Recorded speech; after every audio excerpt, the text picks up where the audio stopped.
Now, how do we evaluate these higher powers of I?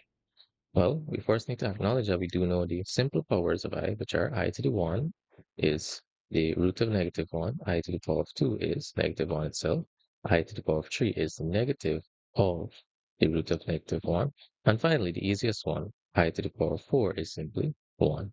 Now, the trick to evaluating these higher powers of I is simply to ask yourself what is the highest multiple of 4, because 4 is the easiest power of I to evaluate, right? What's the highest multiple of 4 that can go into the power itself? Right, now we split the power into that multiple of 4 as well as one of these 4 original powers of I. So 1, 2, 3, or 4, because we easily know what these evaluate to.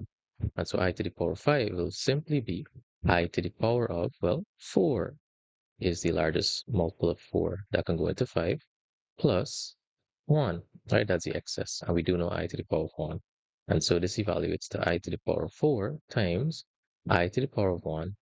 And so we can rewrite this as, well, I to the power of 4 is 1 times I to the power of 1 is simply the square root of negative 1. So the square root of negative 1 is our answer in that case.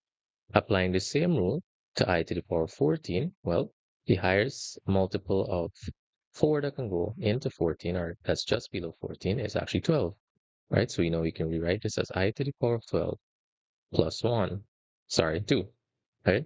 Because 2 is the excess. And so we can split the power. We get I to the power of 12 times I to the power of 2. We do know I to the power of 2 very easily. And, well, because I to the power of 12 is really I to the power of 4 raised to a certain other power. In this case, we know 4 by 3 is 12. So it's I to the power of 4 all cubed, right? We rewrite it that way times I to the power of 2.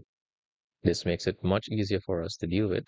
And so I to the power of 4 is 1. We have 1 cubed times, well, I squared is negative 1.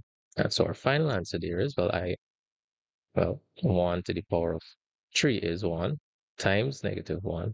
Final answer is negative 1.